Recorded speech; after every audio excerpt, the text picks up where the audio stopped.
अध्यक्ष महोदय, मंत्री जी बताएं हमें, वो खुद भी माइनॉरिटी हैं, भगवान बुद्ध के रास्ते पे चलते हैं। भगवान बुद्ध का रास्ता दूसरा है। हम आपको अपना मानते हैं तब भी जब आप हमारे बहुत सारे ग्रंथों को नहीं मानते हैं, तब भी हम आपको अपना मानते हैं।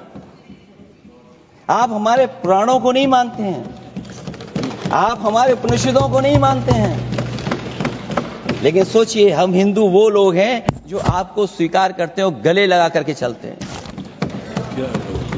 अब मैं दूसरे धर्म पे नहीं जाऊंगा, कोई नाराज हो सकता है।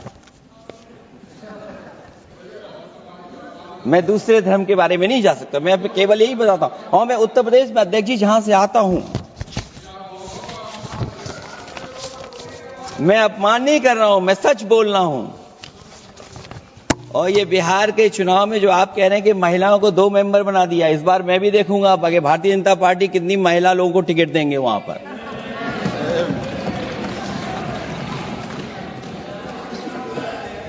अध्यक्ष महोदय, भाजपा जब भी कोई नया बिल लाती है तो वो अपनी नाकामी छुपाती है।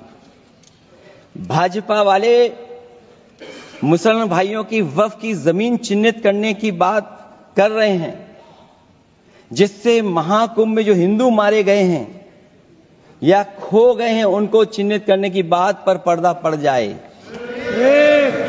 अध्यक्ष महोदय, मुझे खुशी इस बात की कि हमारा धर्म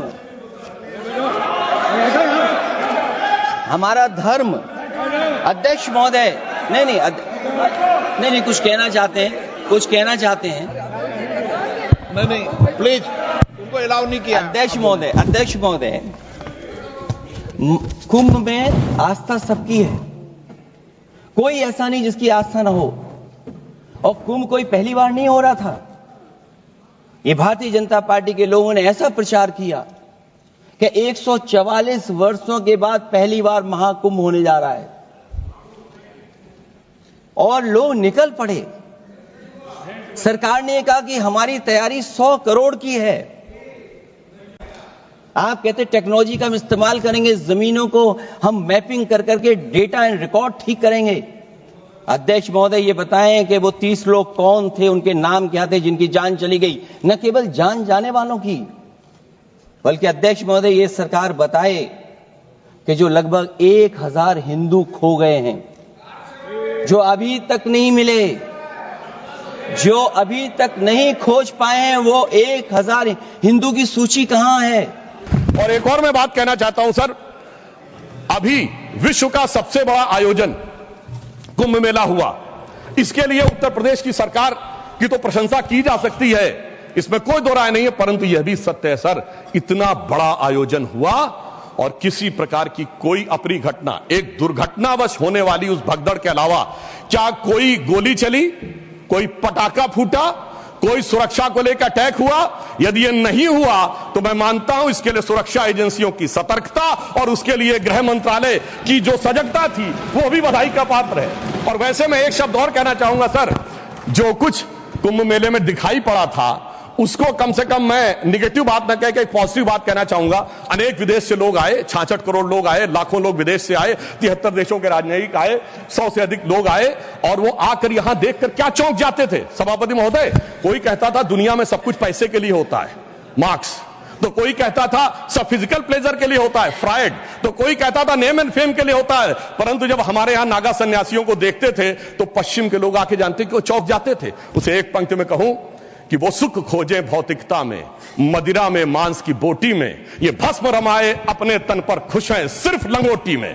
और सभापति महोदय, मार्क्स भी फेल, मैक्स वेबर भी फेल, फ्रायड भी फेल, कम से कम ये प्रेरणा देनी चाहिए भारतीय संस्कृति के बारे में। और परंतु मैं क्या कहूं, दुनिया की सबसे बड़ी कंपनी स्टीव जॉब्स के और एप्पल के, मतलब सबसे एडवांस कंपनियों में से एक, उनकी पत्नी लॉरेन पावेल भी आई और नाम भी उन्होंने कमला देवी रखा, परंतु कुछ लोगों को उसके बाद भी उसमें स्नान करने में समस्या नजर आई। तो मैं ईमानदारी से और विनम्रता से कहना चाहता हूं, सभी धर्मों की भावना का सम्मान होना चाहिए। गंगा जल का सिर्फ सम्मान हमारे धर्म में नहीं है, काबा में भी एक आबे जमजम है और वहां के जल को भी वैसे ही पवित्र माना जाता है और माना जाता है कि उससे पाप कटते हैं। जब आप वेटिकन जाते हैं तो पोप भी आपके ऊपर जल छिड़कते हैं और कहते हैं this removes you from all the sin. मैं चुनौती से कहता हूं इनमें से कोई किसी के बारे में बोल सकता है? सबका सम्मान करिए परंतु सनातन का अपमान मत करिए। मैं मानता हूं कि इरेडिकेशन ऑफ सनातन धर्म आपका विचार है, परंतु उसे कम से कम अपने राजनीतिक वक्तव्यों में आप आने का प्रयास मत करिए। परंतु मैं एक बात और कहना चाहता हूं, अभी हमारे डीएमके के लोग डिलिमिटेशंस के बारे में बोल रहे थे, उनकी कंसर्न समझी जा सकती है, परंतु मैं सिर्फ एक बात कहूं सर, जनसंख्या का यदि उनको लगता है कि किसी जगह विचार बढ़ रहा है संख्या और किसी जगह नियंत्रित है, चूंकि उन्होंने नियंत्रित की है, तो सर ये सिर्फ ज्योग्राफी पर ही है कि सोसाइटी पर भी लागू होगा। अगर किसी समूह ने, धार्मिक समूह या मजहबी समूह की जनसंख्या बढ़ी है और दूसरे ने नियंत्रित किया है, सर वहां पर तो नहीं चर्चा होनी चाहिए, सिर्फ ज्योग्राफी पे होनी चाहिए, सोसाइटी पे नहीं होनी चाहिए। और मैं ईमानदारी से कहना चाहता हूं यदि विचार जनसंख्या नियंत्रण का कानून लाने का समर्थन करिए, तो मुझे लगता है इस विषय के ऊपर ईमानदारी से काम करने का प्रयास करना चाहिए। अब मैं एक और बात कहना चाह रहा हूं सर, टैक्स कहना चाह रहा हूं कि राज्यों का समन्वय भी केंद्र सरकार के गृह मंत्रालय के अंडर में आता है, परंतु राज्यों का समन्वय का विषय दोनों तरफ से होता है। राज्यों के ऊपर भी दायित्व है समन्वय का और केंद्र के ऊपर भी दायित्व है। इसीलिए मैं कहना चाहता हूं, परंतु जब ऐसी बातें उठती हैं कि किसी राज्य का कोई मंत्री कहता है कि टैक्स कलेक्शन वहां ज्यादा हो रहा है तो हमें अलग हो जाना चाहिए, तो किसी राज्य का मंत्री उत्तर भारत के किन्हीं राज्यों के लिए या बिहार के लिए आपत्तिजनक बातें कहना शुरू करता है, इससे राज्यों का जो समन्वय है वो गिरता है। और मैं कहना चाहता हूं सर, समन्वय का सबसे दुखद उदाहरण था इसी संसद के एक सदस्य ने छत्तीसगढ़, राजस्थान और मध्य प्रदेश में हमारी जीत के बाद इस सदन के नहीं, दूसरे सदन के सदस्य ने यह शब्द बोला था कि भाजपा सिर्फ गोमूत्र वाले राज्यों में जीत सकती है। तो मैं उनको बताना चाहता हूं सर, जिनके की दिमाग में मैकाले और मार्क्स का वायरस भरा है, तो उन्हें बताना चाहता हूं कि गोमूत्र का anti bacterial, anti fungal, anti cancer के लिए मेडिसिनल पेटेंट है और पेटेंट का नंबर है 64100059। तो मैं कहना चाहता हूं कृपया जाके अपने मन से मैकाले और मार्क्स का मैल साफ करिए, तो राज्यों में समन्वय बहुत बेहतर ढंग से दिखाई पड़ेगा। और मैं अंत में सभापति महोदय, सिर्फ मैंने जहां से बात प्रारंभ किया था वहां पे बात को समाप्त करता हूं। एक उदाहरण देना चाहता हूं, एक फिल्म आई थी एक दौर में जिसका नाम था वेडनेसडे, जिसमें नसीरुद्दीन शाह जी ने एक आम आदमी का रोल किया था और उसमें एक सर डायलॉग था जिसमें वो कहते हैं कि जब व्यक्ति घर से निकलता है तो हर 1-2 घंटे के बाद उसकी पत्नी पूछती है ऑफिस पहुंच गए कि नहीं, चाय पी ली कि नहीं, खाना खा लिया कि नहीं, वापस आ रहे हो कि नहीं। तो उन्होंने कहा वो इसलिए नहीं पूछती कि वो जानना चाहती है चाय पिया कि नहीं, खाना खाया कि नहीं।